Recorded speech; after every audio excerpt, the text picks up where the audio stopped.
Now, her lifestyle brand, American Riviera Orchard, yes, the dreamy one that has handwritten, is taking over. London, February 11th, 2026. The cameras are rolling. Prince William stands on the south steps of Marlborough House, and he's about to drop a bombshell that will send shockwaves across 2 continents. But before we dive into what he said, let me ask you something. What happens when a fairy tale turns into a federal investigation? When a charity becomes a crime scene? When a duchess becomes a defendant? The answer is unfolding right now, and it's more explosive than anyone could have imagined. The British royal family just did something unprecedented. They cooperated with the United States Internal Revenue Service in an investigation into Meghan Markle's Archewell Foundation. Yes, you heard that right. The IRS. The same agency that took down Al Capone is now looking at a former member of the royal family. And the numbers? They're staggering. We're talking about $23 million in unsold inventory, $5.1 million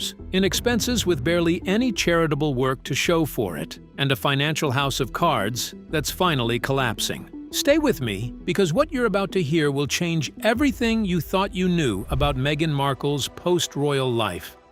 The confrontation.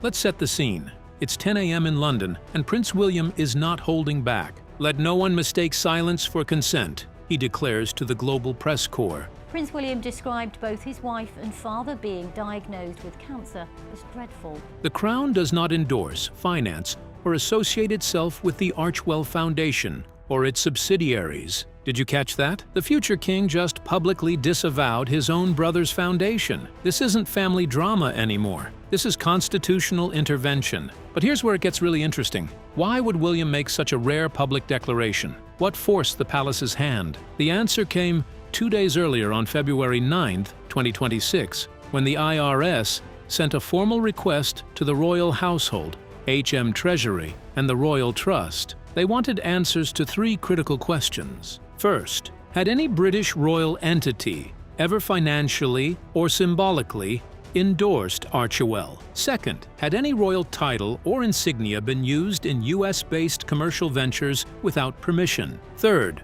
was there intentional misrepresentation of royal support in US tax and fundraising materials? Now, you might be wondering, what triggered this investigation in the first place? Here's the smoking gun.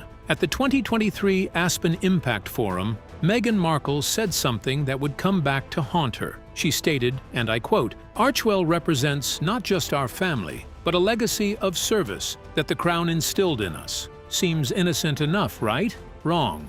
US regulators flagged this as potentially misleading, because here's the thing. Meghan was implying that Archewell carried the Crown's endorsement, that it represented royal values, that it was somehow an extension of the monarchy itself. It wasn't. It never was. And the palace had been warning her about this for years. But Meghan didn't stop there. She also launched a luxury brand called American Riviera Orchard in 2024. The packaging? It featured stylized crowns, serif fonts matching royal stationery, and phrases like "by royal ritual" and "inspired by legacy." The design closely mimicked Windsor gift wrap and ceremonial branding. It was as if she was selling products that looked like they came straight from Buckingham Palace, and people bought it, or at least they thought they did.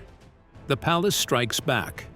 Within 48 hours of receiving that IRS letter, the palace went into overdrive. Sir George Lawler, chair of the Royal Trust, authorized a high-level digital summit between the IRS's International Tax Crimes Unit and senior palace legal and financial officers. The virtual session, held on February 14th, produced rapid institutional disclosures. And when I say rapid, I mean the palace came prepared with receipts. Here's what they revealed. No sovereign grant funds, charitable endowments, or palace stipends had ever been allocated to Archewell. Not a single penny. They produced official records from the Royal Household Communications Office documenting internal warnings sent in May and September 2024. These warnings specifically addressed unauthorized usage of royal-adjacent imagery in Meghan's American Riviera Orchard packaging. They showed promotional materials and legal files proving that no licensing or endorsement rights were ever granted to Archewell or any affiliated US-based entities for commercial purposes using the Duke or Duchess of Sussex titles. A palace source told reporters that the IRS was stunned by the thoroughness of the documentation and the readiness of the royal compliance team. According to the Washington Post, one IRS agent described the call as the most candid cross-border nonprofit audit collaboration we've seen from a historical institution. Think about that for a moment. The palace didn't just cooperate, they over-delivered. They wanted to make absolutely sure there was no confusion about their position. But the palace wasn't done yet. On February 16, 2026, an in-person summit was held at Clarence House. This wasn't ceremonial. This was operational. Prince William himself sat down with Peter Howren, Senior Director for International Tax Crimes at the IRS. The meeting lasted just under 2 hours. William was joined by the palace's chief counsel,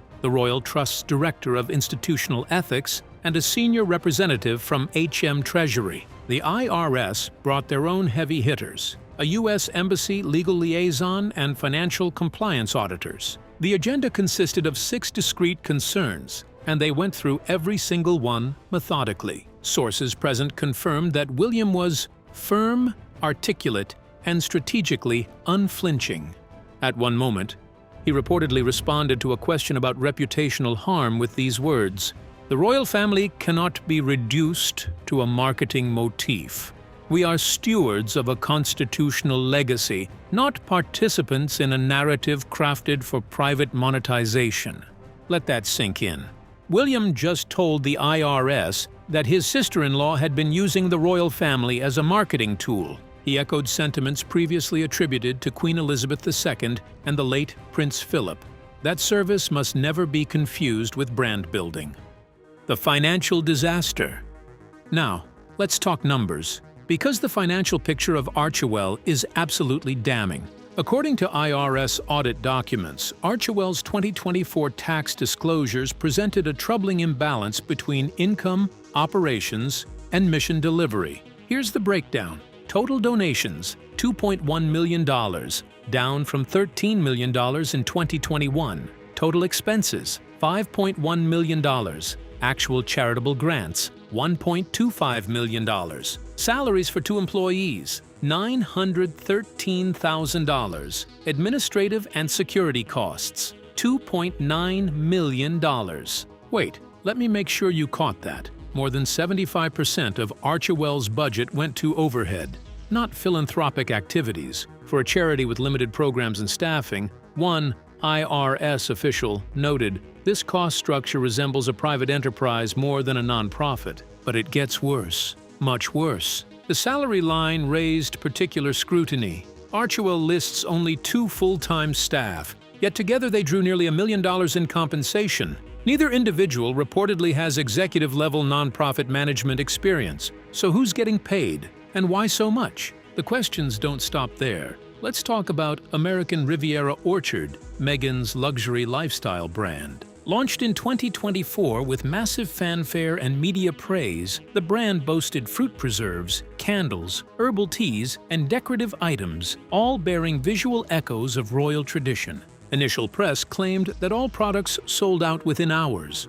But here's the disturbing revelation. A forensic glitch on the brand's website revealed the truth. Inventory levels remained largely untouched, with over $23 million worth of unsold stock sitting in North American warehouses. Let me break down those numbers for you. 137,455 fruit preserve boxes, 44,000 jars of Windsor orange marmalade, 80,000 floral tea sachets. And get this, in one 24-hour period, on January 30 to 31, 2026, during a birthday promotion linked to Meghan, the brand sold only 26 units. 26 units out of millions of dollars worth of inventory. The products didn't sell out in hours. They didn't sell at all. Do you know what this means? It means the entire brand launch was built on a lie. The success story was manufactured. The royal connection was being exploited to create an illusion of demand that never existed. The strategic collapse. Now here's where things get even more suspicious. In June 2025, Archewell suddenly shifted to a fiscal sponsorship model, placing it under another nonprofit's umbrella. Why would they do this? Well, on the surface, it's not illegal. Fiscal sponsorship is designed for small, fledgling charities that operate under the tax-exempt umbrella of a larger, established organization. But Archewell isn't a small, unknown charity. It's a globally known entity linked to a former royal household with massive media attention. Prince Harry and Meghan Markle are making major moves for their production company, Archewell. The IRS concluded that Archewell's shift to this model was an intentional move to dodge full public financial scrutiny amid plummeting donations and heightened media pressure. The timing is everything. This restructure happened just weeks after multiple media outlets began questioning Archewell's financial opacity and declining grant disbursements. The fiscal sponsorship model effectively shielded Archewell from the obligation to file its own detailed IRS Form 990, drastically reducing public visibility into its spending. One line from the IRS audit summary is particularly damning. This restructuring appears deliberately timed to avoid scrutiny at the moment public questions began arising over financial inconsistencies and symbolic misrepresentations. In other words, when people started asking tough questions, Archewell hid behind another organization's paperwork. As American Riviera Orchard floundered commercially and Archewell raised transparency alarms, the British royal family's need for disassociation became urgent. William's statement on February 11th served not only to clarify the palace's position, but to insulate it from what U.S. regulators are now calling a strategic collapse of donor and consumer trust. That phrase right there, strategic collapse, tells you everything you need to know. This wasn't an accident. This wasn't mismanagement. This was a calculated system built on royal association that fell apart when the numbers were finally examined. The legal hammer falls. Following these forensic revelations, the U.S. Internal Revenue Service took the next step. Both Archewell Foundation and American Riviera Orchard are now under active fraud review. Let me be clear about what that means. This isn't just an audit anymore. This is a fraud investigation. At the heart of the legal escalation are two interconnected issues. First, unauthorized use of royal titles for commercial and charitable leverage. Second, deliberate brand misrepresentation aimed at misleading consumers and donors. In the immediate aftermath of Prince William's February 11th declaration, the Royal Trust's legal office delivered a formal cease and desist order to Evermark Collective Incorporated, the Delaware-registered parent company of Meghan Markle's lifestyle brand. The legal notice cited specific violations: packaging and promotional language mimicking the visual identity of British royal giftware, unauthorized use of phrases such as Windsor blend by royal ritual, and legacy-inspired language considered to carry the symbolic weight of royal affiliation, inclusion of stylized crowns, serif fonts used in Buckingham Palace communications, and color palettes, notably royal blue and gold, historically reserved for monarchical representation. Simultaneously, the royal household's legal team issued a reputational disavowal of Archewell Foundation. Harry and Meghan have long been campaigners on the dangers of social media, submitting updated documents to international regulatory bodies and U.S. charity registries. The message was clear: no endorsement, official or implied, was ever granted to Archewell.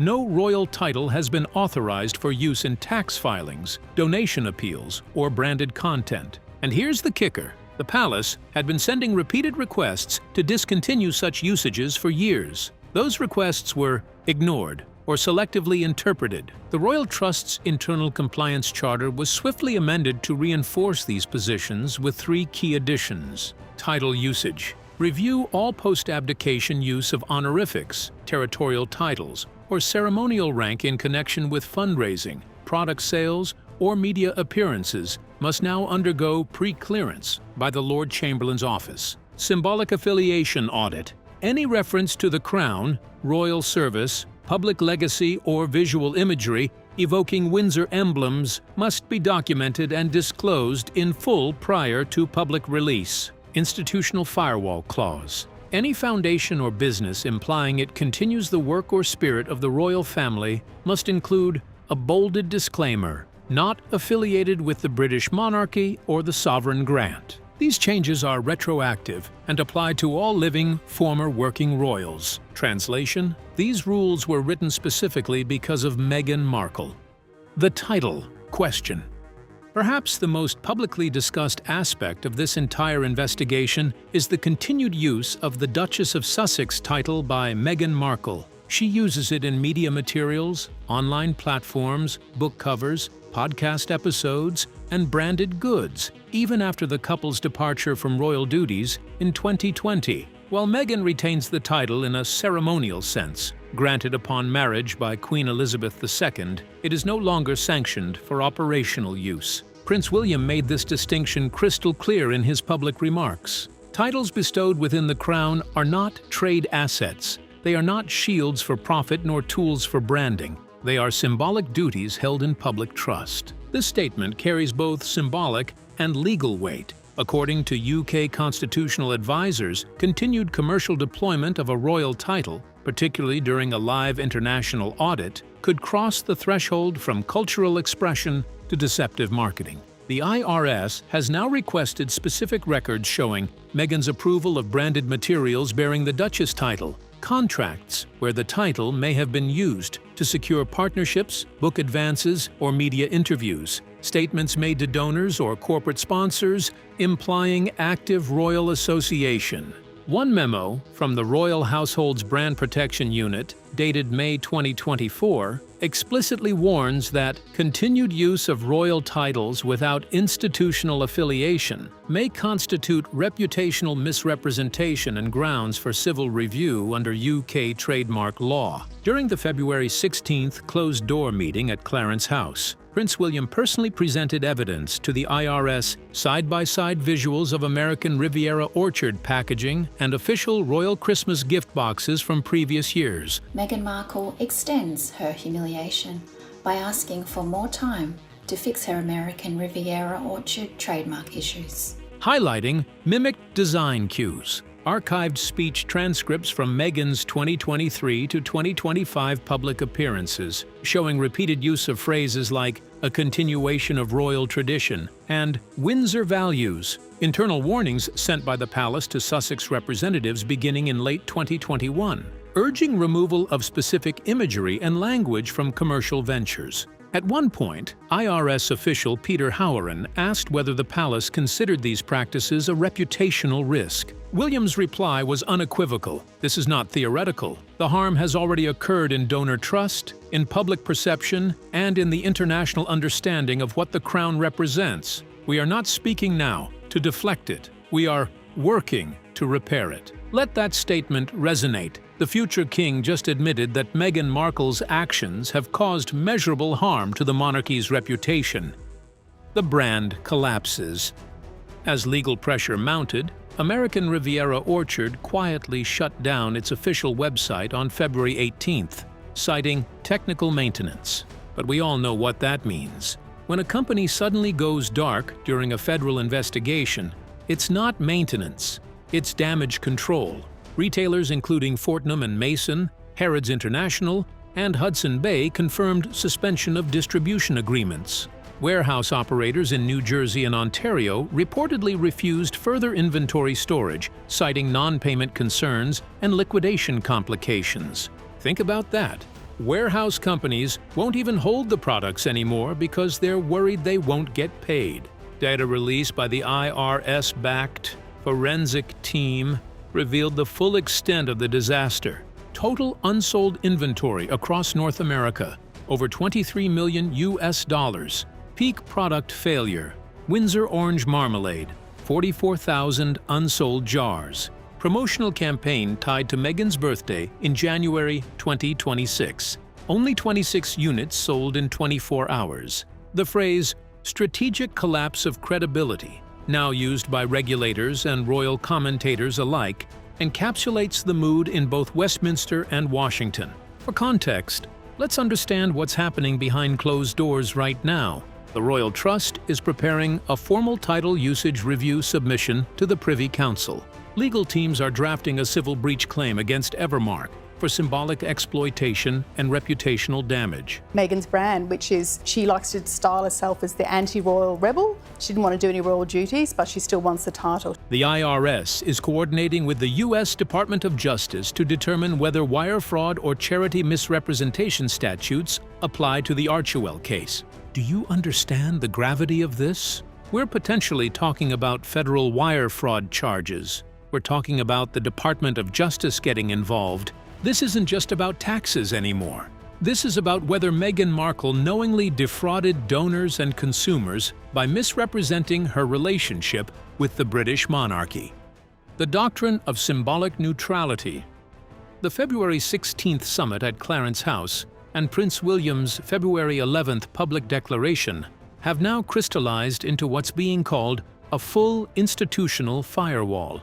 For the first time in modern history, the royal family has taken public, legal, and diplomatic action to separate its constitutional authority from an individual once affiliated with the monarchy, but now under investigation. At the heart of this firewall strategy is the doctrine of symbolic neutrality, the long-standing constitutional expectation that the crown cannot be leveraged to serve private, political, or commercial interests. That doctrine has been aggressively tested by the conduct and communications of the Sussex household since 2020. William's intervention was the turning point. What began as soft distancing has now evolved into a legally codified repudiation. In the days following William's statement, cascading consequences overtook Meghan Markle's ventures. The American Riviera Orchard website went dark. Major retail partners in the UK, Canada, and the US suspended upcoming launches. A cease and desist landed on Evermark's legal counsel's desk. The IRS issued a formal compliance warning citing Archewell's continued use of misleading donor language. Charity Navigator and GuideStar updated Archewell's profile to reflect pending federal audit status. Most critically, the IRS confirmed that over 75% of Archewell's 2024 expenditures were not mission-related and disproportionately aligned with travel, security, and promotional costs linked to Meghan's personal ventures. According to IRS auditors, the financial and symbolic entanglements between American Riviera Orchard, Archewell, and the lingering Sussex title represent not just poor governance, but a calculated commingling of royal symbolism and personal profit. This conclusion was reinforced by an internal email from a former Archewell executive assistant, now cooperating with federal investigators, who cited selective transparency strategy, post-royal branding, and efforts to maintain donor trust through legacy language. In other words, the royal language became marketing leverage. William's speech made it abundantly clear that sentimentality has no place in institutional ethics. When asked by a reporter whether he regretted the personal toll these actions may have on his brother, the Prince of Wales gave a short but pointed reply. "There is no confusion about our duty. There is only disappointment that it has come to this." The Windsor model. This approach, a doctrine of dignified firmness, is now being hailed as the Windsor model for modern governance. Royal biographers and constitutional scholars agree. The monarchy did not lash out. It did not grandstand. It simply stood up, delivered documentation, and let facts carry the weight. Within days of the summit, two critical processes began. Privy Council review. At William's recommendation, and with King Charles's full consent in principle, a formal review of the continued use of the Duke and Duchess of Sussex titles is underway. Sources confirm that legal advisors are preparing a briefing paper to determine whether misuse of the titles in commercial or nonprofit settings constitutes grounds for suspension or revocation. Drafting of the Civic Clarity Act.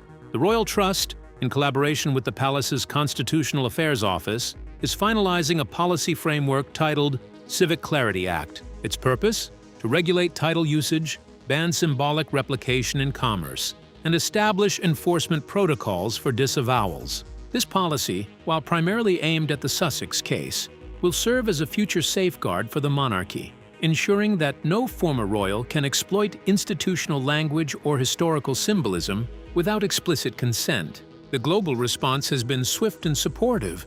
Royal households across Europe have taken note, with senior officials from Sweden and Denmark privately praising the UK's approach to institutional risk management.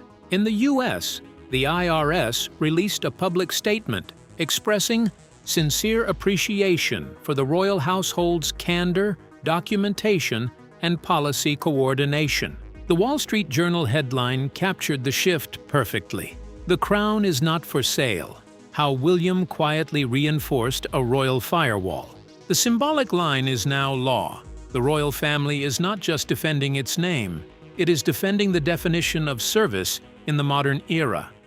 The Transatlantic Task Force. As the investigation deepens, ripple effects continue to spread through nonprofit, political, and royal circles. According to sources at the UK Charity Commission and the IRS's International Compliance Desk, a joint transatlantic task force is now actively reviewing the structural legitimacy of Archewell's fiscal sponsorship arrangement. The central question: did the foundation knowingly use royal identity to solicit donations under false impressions of trustworthiness? Central to the growing legal case is Archewell's quiet, June 2025 transition into a fiscal sponsorship model. IRS documents flagged this transition as suspiciously timed. The model was activated just weeks after multiple media outlets began questioning Archewell's financial opacity and declining grant disbursements. The move effectively shielded Archewell from the obligation to file its own detailed IRS Form 990, drastically reducing public visibility into its spending. One line from the IRS audit summary is particularly damning.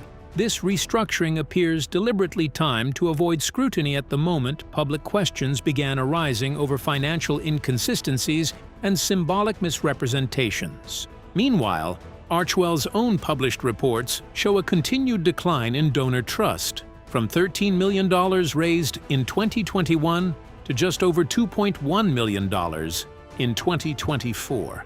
Despite that drop, spending on administrative overhead rose sharply, while actual grants fell below 25% of total expenditures. Inside the palace, senior courtiers are acting with urgency. A revised Royal Communications Code now includes mandatory disclaimers for all external engagements by non-working royals. It also establishes a digital registry of unauthorized uses of monarchical terminology, tracking commercial and online misappropriation of phrases like the Crown, Royal Standard, and Windsor Legacy. The Privy Council's Legal Advisory Board has received recommendations from the Royal Trust's legal team, asserting that continued use of the Sussex titles in connection with charitable misrepresentation may constitute breach of public trust through symbolic manipulation. As one palace source noted, it's not just the misuse, it's the methodical persistence in using Crown-associated language to validate private endeavors that erodes public confidence in the meaning of service. The stakes for Meghan. For Meghan Markle, the financial stakes are escalating rapidly. Internal leaks from multiple warehouse facilities reveal over $23 million in unsold inventory for American Riviera Orchard. In addition to the collapse of planned wholesale agreements, Meghan now faces potential penalties under Title 26 of the U.S. Code, tax fraud and false reporting, Title 18, wire fraud and misrepresentation, California Nonprofit Integrity Act violations. If prosecuted, penalties could include civil forfeiture of misused charitable funds, revocation of nonprofit status for Archewell, public disclosure of internal communications during discovery, brand blacklisting by major retail partners and charitable registries. The California Attorney General's office has also reopened a dormant 2023 compliance inquiry, citing new evidence suggesting false claims in state-level filings. On February 20th, the royal household is expected to present a formal petition to the Privy Council requesting a review of the Sussex titles. Legal experts confirm that the Crown has constitutional grounds to suspend or revoke a peerage or dukedom when that title's continued use poses reputational, legal, or institutional risk to the monarchy or state. While the process is delicate, insiders state that King Charles has already reviewed draft language for the revocation order and supports action if statutory misuse is confirmed. The outcome could trigger a historic first in the modern royal era, a post-abdication royal being formally stripped of titles due to violations of symbolic neutrality and financial integrity. As Prince William reaffirmed during his public address, the crown must remain above commerce. Its service must never be confused with personal enterprise. His words now serve as the guiding line between crown and chaos. The firewall is not just in place, it is being tested and fortified. The constitutional watermark. As February draws to a close, Prince William's historic intervention now stands as a constitutional watermark, one that permanently alters the relationship between monarchy, media, and monetization. The firewall is no longer theory, it is precedent, and the aftershocks are still unfolding across three critical fronts: legal, symbolic, and institutional. Within days of the Clarence House Summit and William's public address, the Privy Council convened a subcommittee to assess the legality and implications of stripping the Duke and Duchess of Sussex titles. The formal charge centers on sustained public misuse of noble title in connection with private enrichment and deceptive fundraising. Legal advisors have drawn parallels to the 1917 Titles Deprivation Act, originally applied in wartime, but now repurposed as precedent for protecting constitutional integrity in peacetime scandals. While the act itself may not be directly invoked, its underlying principle, that titles must align with national duty, has informed the current deliberations. One senior aide to William described the palace's evolving position as not political, but protective, protecting the institution from reputational erosion, legal ambiguity, and misuse of inherited symbolism. King Charles, while maintaining public distance from the process, is understood to have no objection in principle to revocation if substantiated misuse is proven. A final ruling is expected by March 2026. Meanwhile, the operational future of Archewell Foundation grows increasingly bleak.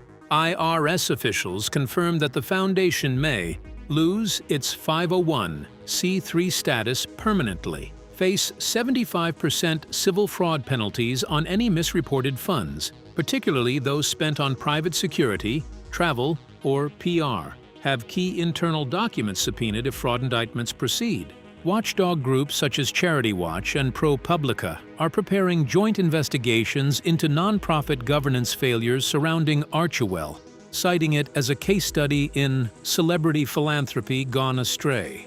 Moreover, American Riviera Orchard is facing commercial liquidation. It's another rebrand. We've had Meghan having to rebrand from American Riviera Orchard to As Ever. We've got all sorts. I mix up the TV show with the... Retail partners have terminated contracts. Inventory write-offs are expected to trigger significant losses. According to forensic accountants, the brand is no longer a going concern. The crucible of leadership. For Prince William, this saga has become a crucible. As the future king, his actions have not only reinforced the moral architecture of the monarchy, they have clarified what royal identity cannot be. The palace's revised statement of institutional separation, signed jointly by William and the Lord Chamberlain, now guides all royal-affiliated charities and post-royal ventures. Its three core pillars are being distributed to Commonwealth jurisdictions, embassy networks, and media licensing boards.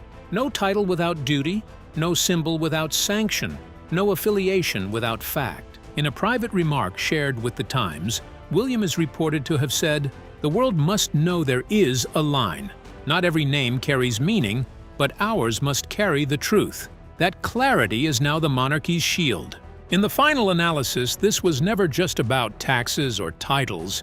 It was about the meaning of public service and whether inherited legitimacy can be sold, shaped, or spun without consequence. Prince William, by stepping forward with documentation, discipline, and dignity, has realigned the monarchy's compass. He has shown that the crown will not be leveraged and that royalty stripped of its ethics is merely costume. For Meghan Markle, the fallout may continue in courtrooms and boardrooms for months or even years to come. But for the royal family, the crisis has forged something far more enduring: a legal doctrine, a reputational defense, a leadership precedent. The House of Windsor has drawn the line. And for the world watching, one message now echoes from Marlborough House to Washington. from Clarence House to California.